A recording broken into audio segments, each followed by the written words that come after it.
Hello students, welcome to my channel scientific Shubham. चलिए, इस lecture में हम पढ़ेंगे क्लास 11 फिजिक्स का यूनिट्स एंड मेजरमेंट चैप्टर का पार्ट 2। तो चलिए शुरू करते हैं। अब हम पढ़ेंगे कि प्रीफिक्सेस फॉर पावर ऑफ 10। जब हम यूनिट को लिखते हैं, अगर कोई यूनिट है कि 1000 मीटर, तो इसे बड़ा यूनिट को कैसे हम लिखेंगे? 1 किलोमीटर। तो जो 1 के मतलब किलो, तो किलो, तो 1000 की जगह में हम किलो लिख दी। तो ऐसे 10 की पावर, ये 10 की पावर कितना है? 10 टू पावर 3। तो ऐसे 10 की पावर के लिए क्या क्या प्रीफिक्स हम यूज करते हैं, उसके बारे में हम अभी पढ़ेंगे। तो मैंने लिख लिया है कि ये जो कॉलम है ये 10 का पॉजिटिव पावर, और ये जो कॉलम है ये 10 का नेगेटिव पावर। डेका, डेका को हम डी ए लिख सकते हैं शॉर्टकट में। तो डेका के लिए 10 टू पावर 1। हेक्टो, हेक्टो के लिए 10 टू पावर 2। किलो, किलो के लिए 10 टू पावर 3। अभी हमने पढ़ा 10 टू पावर 3 किलो के लिए। मेगा, मेगा के लिए 10 टू पावर 6। जिगा, जिगा के लिए 10 टू पावर 9। टेरा, टेरा के लिए 10 टू पावर 12। पेटा के लिए 10 टू पावर 15 और एक्सा के लिए 10 टू पावर 18। ये सब पॉजिटिव पावर, 10 का पॉजिटिव पावर है। ओके, तो ये सब प्रीफिक्स यूज होते हैं। फॉर एग्जांपल, अभी मैंने बताया कि 1 किलोग्राम, तो वो क्या हो जाएगा? 1000 ग्राम। 1 मेगावाट, 1, यहां लिख देता हूं, 1 मेगावाट, तो ये कितना वाट होगा? 10 टू पावर 6 वाट।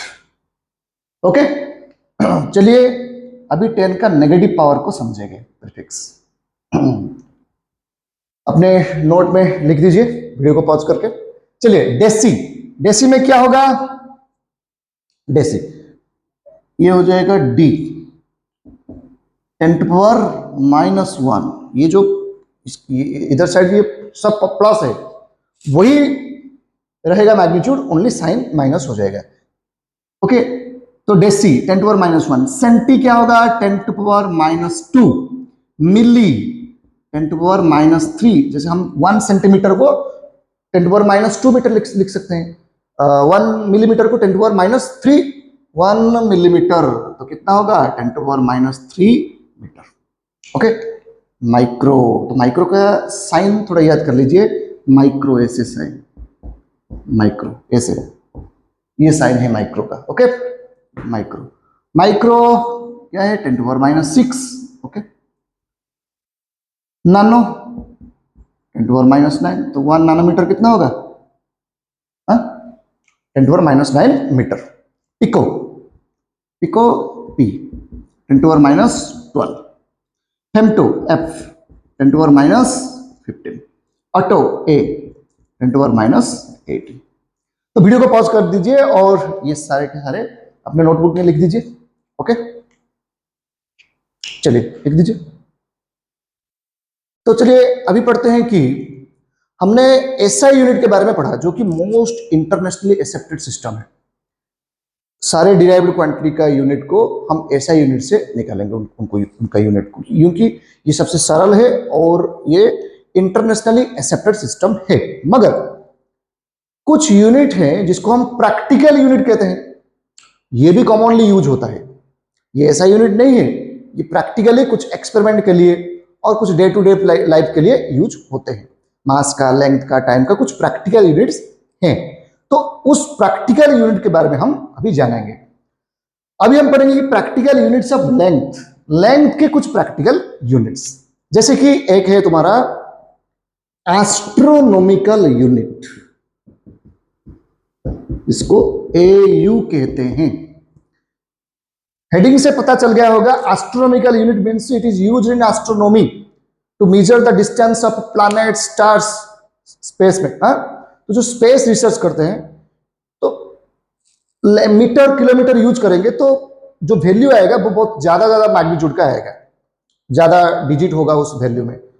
हम सन से अर्थ का डिस्टेंस, सन से मून का डिस्टेंस, तो ये सब डिस्टेंस अर्थ प्लैनेट प्लैनेट स्टार और प्लैनेट के बीच में जो डिस्टेंस उसको मेजरमेंट करने के लिए किलोमीटर जो कि और मीटर मीटर जो कि लेंथ का ऐसा यूनिट है वो बहुत छोटा रहेगा।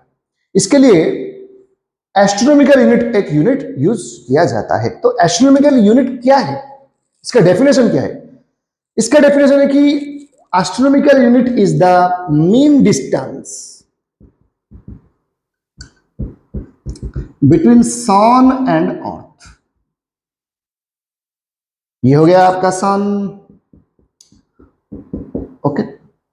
सन के अराउंड अर्थ घूमता है, तो ये हो गया आपका अर्थ।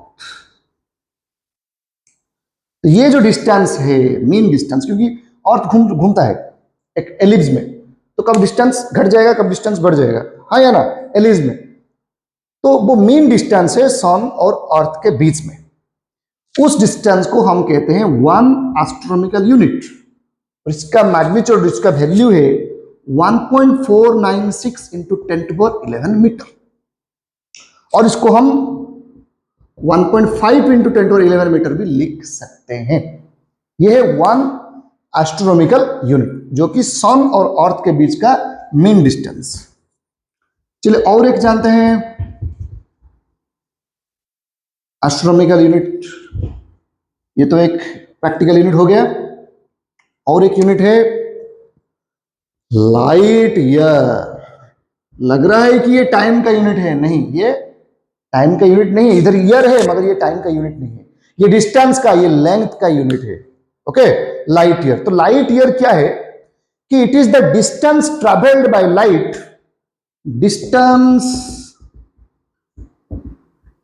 लिख लो अपने नोट में लिख लो, वीडियो को पॉज करके, distance travelled by light in vacuum in 1 year. Light vacuum में 1 साल 1 ईयर ट्रेवल करेगा, उस दौरान जितना डिस्टेंस लाइट कवर किया है उसको हम कहेंगे 1 लाइट ईयर।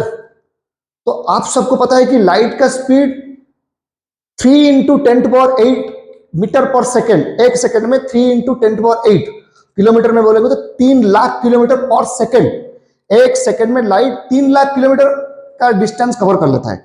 तो 1 ईयर अगर लाइट ट्रेवल करेगा तो जितना टोटल डिस्टेंस लाइट कवर करेगा उस डिस्टेंस को हम कहेंगे 1 लाइट ईयर, और उसका वैल्यू है 1 लाइट ईयर का वैल्यू है 9.467 इंटू 10⁻15 मीटर, जो कि 1 एस्ट्रोनॉमिकल यूनिट से भी बड़ा यूनिट है। और इसको भी यूज करते हैं हम स्टार के बीच में, प्लैनेट स्टार के बीच में, प्लैनेट जो स्पेस साइंस है उसमें जो बड़े बड़े डिस्टेंस को मेजरमेंट करने के लिए लाइट ईयर जैसे प्रैक्टिकल यूनिट यूज किए जाते हैं। नोट में लिख लो। और एक है वही स्पेस साइंस में यूज किया जाता है, और एक है, चलिए उसके बारे में हम पढ़ेंगे।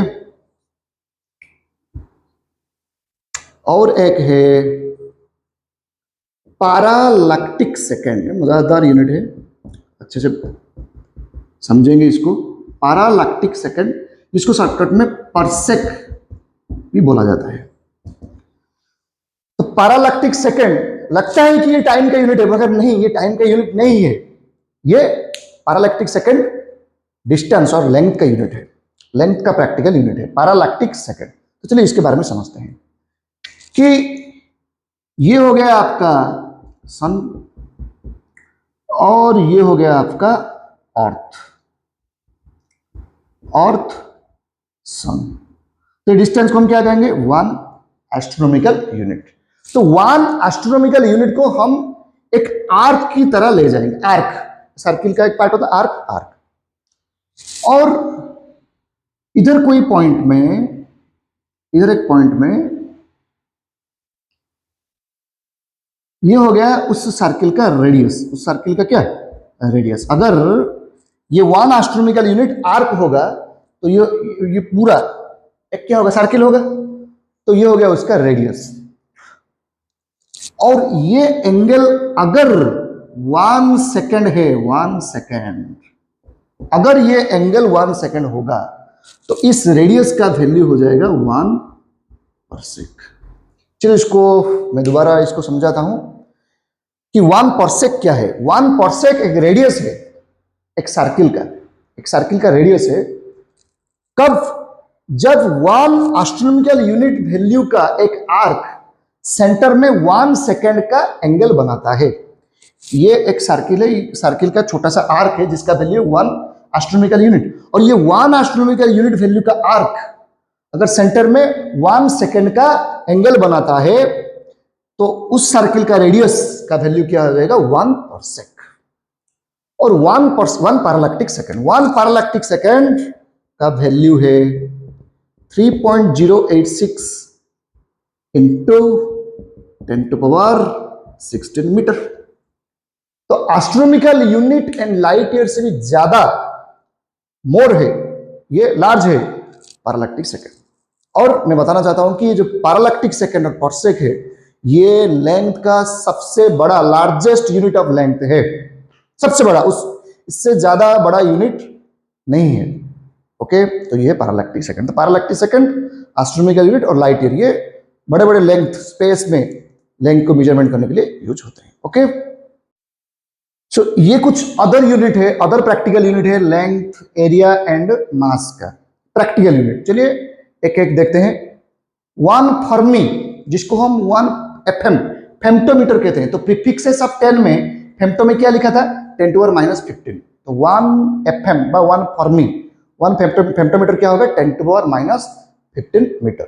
और याद रख लीजिए कि इस 1 फेम्टोमीटर को एटम के अंदर जो न्यूक्लियस है, उस न्यूक्लियस का रेडियस और न्यूक्लियर साइज को मेजरमेंट करने के लिए फर्मी यूनिट को यूज करते हैं। चलिए नेक्स्ट, 1 एंगस्ट्रॉम, जिसको हम ऐसे लिखते हैं, 1 एंगस्ट्रॉम का वैल्यू है 10⁻10 मीटर। इसको यूज करते हैं एटॉमिक रेडियस, एटम का साइज को डिटरमाइन करने के लिए। और कुछ प्रैक्टिकल यूनिट्स ऑफ लेंथ, जैसे कि 1 माइल। ओके, 1 माइल क्या है? 1.6 kilometre. 1 nautical mile 1.852 kilometre. 1 inch 2.54 centimetre. 1 foot, जो कि एफपीएस सिस्टम का लेंथ का यूनिट था, 30.48 सेंटीमीटर। तो ये सब है कि कुछ other practical units of length. Okay, अपने नोट में लिख दीजिए। 1 बार्न, ये जो 3 है, ये एरिया का है। एरिया का कुछ प्रैक्टिकल यूनिट, एरिया का तो मीटर स्क्वायर है ऐसा यूनिट, तो कुछ प्रैक्टिकल यूनिट है। 1 बार्न, जो कि 10⁻28 मीटर स्क्वायर है। 1 एकड़, ये तो यूज होता है, 4047 metre square, 4047 metre square. 1 hectare, 10⁴ metre square area का। और ये जो 3 है, ये मास का है, जिसे हम डेली लाइफ में यूज करते हैं। 1 टन तो 1000 kg, 1 क्विंटल 100 kg, 1 पाउंड, जो कि एफपीएस सिस्टम का मास का यूनिट था, 1 पाउंड, उसको 1 LB शॉर्टकट में ऐसे लिखते हैं। ये ग्राम में क्या होगा? 453.6 ग्राम। ओके, ये 2 यूनिट है, जो एटॉमिक मास यूनिट और एक चंद्रशेखर लिमिट, ये दोनों यूनिट मास के कुछ प्रैक्टिकल यूनिट है। एटॉमिक मास यूनिट, जिसको एएमयू और यू बोला जाता है, इसको यूज किया जाता है एटम की मास को, और एटम के अंदर जो प्रोटॉन, न्यूट्रॉन, इलेक्ट्रॉन है, सब एटॉमिक पार्टिकल्स, उनके मास, वो स्मॉलेस्ट मास है ना, तो उनको मेजरमेंट करने के लिए इस एएमयू यूनिट को यूज किया जाता है। तो एक एएमयू क्या होगा? 1 एएमयू, इसका डेफिनेशन है कि ये 1/12 है किसका? Mass of atom of C12। Carbon 12 isotope का एक एटम का जितना मास, उसको इंटू 1/12, उसका 12 पार्ट कर देंगे, तो एक पार्ट क्या होगा? एक एएमयू। इसका वैल्यू क्या है? ये केमिस्ट्री में अच्छे से पढ़ेंगे हम। 1 एएमयू का वैल्यू है 1.66 इंटू 10⁻24 ग्राम। एक ग्राम में इतना वैल्यू है, और इसको यूज किया जाता है atom, electron, proton, okay, ion, इनके मास को निकालने के लिए, छोटे छोटे मास को निकालने के लिए। ओके, और एक है चंद्रशेखर लिमिट। चंद्रशेखर नाम से पता चलता है कि कोई इंडियन साइंटिस्ट है। Yes, he is an Indian scientist. इन्होंने क्या डिस्कवर किया कि जो बड़े बड़े प्लैनेट्स, स्टार्स, ब्लैक होल्स, उनके मास को निकालने के लिए एक यूनिट, जिसको हम कहते हैं 1 चंद्रशेखर लिमिट। तो ये लार्जेस्ट यूनिट है मास का, largest practical unit of mass. तो 1 चंद्रशेखर लिमिट का वैल्यू होगा 1.4 टाइम्स मास ऑफ सन। सन का जितना मास है उसको अगर 1.4 टाइम कर लेंगे तो जो वैल्यू आएगा वो है 1 चंद्रशेखर लिमिट। तो अभी हम इस पूरे चैप्टर का एक इंटरेस्टिंग टॉपिक को पढ़ेंगे। बहुत ही इंटरेस्टिंग, बहुत यूनिक कंसेप्ट है, बहुत हेल्पफुल भी है। इस टॉपिक का नाम है डायमेंशंस। यूनिट्स एंड मेजरमेंट का सबसे बेहतरीन खूबसूरत टॉपिक है डायमेंशन। तो ये डायमेंशन क्या है? ये क्लास 11 के बच्चे के लिए प्योरली कंप्लीटली न्यू कंसेप्ट है, मगर बहुत इजी कंसेप्ट है। चलिए शुरू करते हैं डायमेंशन। तो हमारा जो फंडामेंटल क्वांटिटी था, 7 फंडामेंटल क्वांटिटी, उन 7 फंडामेंटल क्वांटिटी को 7 डायमेंशंस ऑफ द वर्ल्ड कहते हैं। 7 डायमेंशंस ऑफ द वर्ल्ड। ऐसा क्यों कहते हैं कि इन 7 फंडामेंटल क्वांटिटी को यूज करके, different type of mathematical operation में यूज करके हम जितने सारे डिराइव्ड क्वांटिटी है सबको डिराइव कर लेते हैं। सारे के सारे derived quantity in 7 fundamental quantity के यूज करके हम निकाल सकते हैं। तो इन 7 fundamental quantity, mass, length, time, temperature, electric current, luminous intensity, amount of substance, in 7 fundamental quantity को 7 डायमेंशंस ऑफ द वर्ल्ड कहते हैं। तो इनको ऐसे लिखा जाता है कि मास के लिए हम m लिखते हैं, इसको डायमेंशन के रूप में। लेंथ को हम लिखते हैं l, टाइम को हम लिखते हैं t। ये टाइम है, ये टेम्परेचर नहीं है। t मतलब टाइम, डायमेंशन के फॉर्म में। टेम्परेचर को हम लिखते हैं k, क्योंकि इसका यूनिट क्या है? केल्विन, सो k। इलेक्ट्रिक करंट को लिखते हैं a, एम्पियर। और क्या बचा? लुमिनस इंटेंसिटी को लिखते हैं कैंडला, और अमाउंट ऑफ सब्सटेंस को लिखते हैं मोल। ये 7 डायमेंशन है, mass, length, temperature, I am extremely sorry, mass, length, time, temperature, electric current, luminous intensity and amount of substance. ये 7 dimension, 7 dimensions of the world है। इनको यूज करके हम सारे के सारे फंडामेंटल क्वांटिटी, डिराइव्ड क्वांटिटी को हम डिराइव कर सकते हैं इन 7 डायमेंशन को यूज करके। तो डायमेंशन का कॉन्सेप्ट है कि इस 7 डायमेंशन को यूज करके हम कैसे डिराइव्ड क्वांटिटी को डिराइव कर सकते हैं, इसके बारे हम पढ़ेंगे। ये हो गया है 7 डायमेंशन। तो डायमेंशन का कॉन्सेप्ट क्या है? What is the definition of dimension? तो डायमेंशन का डेफिनेशन ये है कि dimensions are the powers or exponents to which fundamental quantities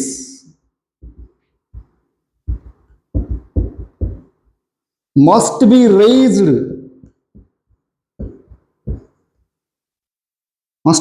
to represent a physical quantity। इसको वीडियो को पॉज करके इसको लिख लीजिए हम अपने नोट में, इसको हम डिटेल में पढ़ेंगे, इसका मीनिंग क्या है। Dimensions are the powers, actually जो पावर है, एक्सपोनेंट है किसका? फंडामेंटल क्वांटिटी का। फंडामेंटल क्वांटिटी का पावर्स है।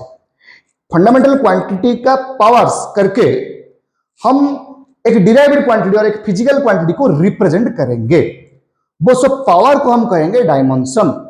तो इसको एक एग्जाम्पल के माध्यम से हम समझते हैं कि डायमेंशन क्या है। चलिए हम एक डिराइव्ड क्वांटिटी और एक फिजिकल क्वांटिटी लेंगे हमारे एग्जाम्पल में। एग्जाम्पल क्या लेंगे हम? Force. According to Newton second law, what is force? Force is equal to mass into acceleration. Equal to mass into acceleration का मतलब क्या है? F equal to ma। Acceleration का मतलब क्या है? Velocity by time. वेलोसिटी क्या है? Displacement by time. तो डिस्प्लेसमेंट बाय टाइम, और तो ये टाइम है, टाइम रहेगा। डिस्प्लेसमेंट क्या है? एक लेंथ है। डिस्प्लेसमेंट मतलब ये एक लेंथ है। तो उसको हम लिख सकते हैं कि force equal to mass into एक length by time square. Force को हम इसको ऐसे लिख सकते हैं कि मास इंटू डिस्प्लेसमेंट में जगह में डिस्प्लेसमेंट एक लेंथ है और टाइम टाइम मल्टीप्लाई होकर टाइम स्क्वायर हो जाएगा। तो इधर मास, लेंथ और टाइम ये तीन फंडामेंटल क्वांटिटी है जो कि फोर्स को रिप्रेजेंट कर रहा है, मगर डिफरेंट पावर में ये रह के फंडामेंटल क्वांटिटी डिफरेंट पावर में रह के इस डिराइव्ड क्वांटिटी फोर्स को रिप्रेजेंट करते हैं। जब मास, इधर मास का पावर क्या है 1, लेंथ का पावर क्या है 1, टाइम का पावर क्या है, टाइम स्क्वायर तो नीचे ऊपर जाएगा तो -2, तो टाइम का पावर है -2। इसको स्क्वायर ब्रैकेट में रखेंगे। जब मास का पावर हो जाएगा 1, लेंथ का पावर हो जाएगा 1, टी का पावर हो जाएगा -2, तब वो कौन सा फिजिकल क्वांटिटी और डिराइव्ड क्वांटिटी को रिप्रेजेंट करेगा, फोर्स। समझ में आया? क्योंकि फोर्स हमारा है मास इंटू एक्सीलरेशन। एक्सीलरेशन का मीनिंग है कि वेलोसिटी बाई टाइम, वेलोसिटी का मतलब है डिस्प्लेसमेंट बाई टाइम। तो हम अब अभी क्या किए कि फोर्स को इसके अंदर जो फंडामेंटल क्वांटिटी हिडन है उसको हम लिख लिए कि mass into length by time square. तो फोर्स के एक्सप्रेशन में मास का पावर आ गया 1, लेंथ का पावर आ गया 1, टाइम का पावर आ गया -2। ये फंडामेंटल क्वांटिटी जब इसी पावर 1, 1, -2 में रहेगा तब ये किसको रिप्रेजेंट करेगा, फोर्स को रिप्रेजेंट करेगा। तो ये हो गया फोर्स। फोर्स का मतलब क्या हो गया, उसका मास फंडामेंटल क्वांटिटी का पावर 1, लेंथ फंडामेंटल क्वांटिटी का पावर 1, टाइम फंडामेंटल क्वांटिटी का पावर -2, और इसको हम कहेंगे फोर्स। तो इधर जो पावर है 1 इन मास, 1 इन लेंथ, -2 इन टाइम, 1, 1, -2, ये तीन है डायमेंशंस ऑफ फोर्स। क्योंकि 7 डायमेंशन था, मगर फोर्स के अंदर ये 3 डायमेंशन यूज होते हैं, मास, लेंथ, टाइम। ओके, सो डायमेंशंस। तो अभी अपने नोट को देखिए जो डेफिनेशन लिखे थे कि डायमेंशंस आर द पावर्स और exponents to which fundamental quantity must be raised to represent that physical quantity. तो इधर 1, 1, -2 क्या हो गया, फोर्स का डायमेंशन। और ऐसे जो हम लिखते हैं कि m का पावर 1, l का पावर 1, t का पावर -1 और स्क्वायर ब्रैकेट में लिखते हैं, ये है डायमेंशनल फॉर्मूला। ये क्या है, फोर्स का डायमेंशनल फॉर्मूला।